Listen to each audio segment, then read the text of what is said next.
Hello everyone and welcome back to my Bold and Beautiful 29 YouTube channel. I hope you guys are having a wonderful day. Before we start, please hit the subscribe button and give this video a thumbs up. At the Precipice House, Ridge and Taylor clear their chakras as they and Chandra bandy spiritual mending. Chandra urges them to concentrate on each other and breathe as one. Ridge's hand is on Taylor's heart and they look into one another's eyes. Outdoors, Brooke watches with a grim expression. In Forrester's design office, Hope and Carter kiss. She laughs, so important for swearing off office loves. Steffi enters, and they jump piecemeal. Hope picks up the phone and pretends to be on a call as the brunette asks, "What's going on?" She assumes Hope is grilling Carter about her line and complains that she's grim. Hope tells her if she's looking for Ridge, she hasn't seen him.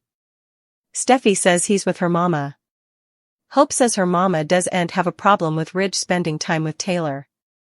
Carter says it's all about communication indeed if there's complicated feelings.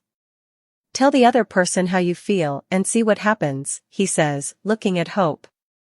He gets called down and tells Hope they'll pick this up laterally. Formerly alone, Steffi warns Hope about badgering Carter about her line. He's an asset to the company and she doesn't know what they'd do without him. Hope agrees with her 100. At the Precipice House, Ridge tells Taylor they'll get the stress out of her body. Chandra instructs them on how to breathe and tells Taylor that Ridge will help her rebalance her heart chakra. Brooke peers in and watches through the curtains. Ridge asks Taylor, "Are you with me?" She's right there. Ridge tells her they've to balance all 7 of her chakras. Chandra declares that tonight, they're fastening on Taylor's heart chakra. Ridge tells her no bone. Loves and cares further than she does. Chandra talks about the heart being affected by negative feelings. She asks Ridge to show Taylor what to do next. He instructs her to sit on her heels and hold out her arms. Outdoors, Brooke gasps, "What are they doing?" Outside, Chandra encourages Taylor to stay open to this. Taylor worries that her illness isn't all in her head. Ridge thinks she's holding on to commodity. He wants to feel her. "Just look at me. I've got you." Chandra explains that the heart chakra can be impacted by multiple woe, which begets scars within, causing them to close off. Gashes fall down Taylor's face. Ridge tears up. "You're doing it." Chandra wants them to go deeper by trying another position, which will establish a violent connection. In the design office, Hope and Steffi debate whose mama is further understanding. Steffi brings up Hope going after her hubby. Hope has apologized and wants to move past that and put an end to the contest their maters began all those times agone. At the Precipice House, Chandra tells Ridge to sit cross-legged facing Taylor. She also asks Taylor to sit in Ridge's stage and wrap her legs around his reverse. She tells them to look into each other's eyes. Ridge is supporting you, giving you his strength. She asks where Taylor is feeling resistance. She says, "In my heart." Gashes fall down her face. Chandra thinks she can recapture her sense of safety and commission. Ridge tells her, "You can do this. You're safe. It's okay to feel." Taylor cries. Ridge cries. Taylor breaks down. Ridge pulls her into a grasp. Outdoors, Brooke's jaw drops. In the design office, Steffi tells Hope she doesn't want their kiddies to grow up the way they did, watching their maters fight. Hope thinks the first step is admitting that Taylor felicitations Brooke's relationship with Ridge. Steffi nods. As long as Brooke can admit that her mama will always love her pater. Her mama won't try to break up Brooke's relationship, but their love will no way die. At the Precipice House, Chandra warns Taylor that she'll be emotionally raw for a little bit. Taylor says she can eventually breathe and feels like a weight's been lifted off of her casket. She thanks Chandra for everything. Chandra wishes her the stylish and urges her to keep up the work to heal. She adds, "Be there for her, Ridge." After Chandra's gone, Taylor tells Ridge she hasn't allowed herself to cry like that in times not since their precious baby left them. She thanks him for leading her down this history. Ridge says, "You did the work." She says they did it together. Taylor feels drained and tells Ridge he can go. She tells him his caring is a beautiful gift and she's thankful for it. Taylor decides they don't have to keep her secret presently. "Thank you for helping me heal my broken heart." They embrace, much to Brooke's chagrin outside. Ridge exits, and Brooke walks in the yard door. Taylor asks her what she's doing there. Brooke wants to know, "What's going on, Taylor?" "I saw everything." She complains about her straddling Ridge and warns she wouldn't get down with it. Taylor says it's not what she thinks. She has a condition, and Ridge has been helping her get through it. Brooke learns she has broken heart pattern and exclaims, "You've got to be kidding me. Taylor, this is just another way to manipulate Ridge back into your life."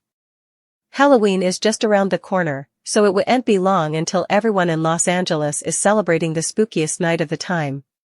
That includes Sheila Sharp, who could be tempted to stir up further trouble.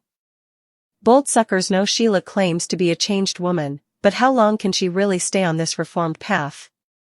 Sheila loves wedded life with Deacon Sharp, Sean Cannon, but it's still hard for her to avoid going down a minatory road. That's when B&B will be raising their Halloween occasion, and Sheila will surely be featured as part of the action. Of course, Sheila wouldn't be suitable to repel wearing a shocking costume.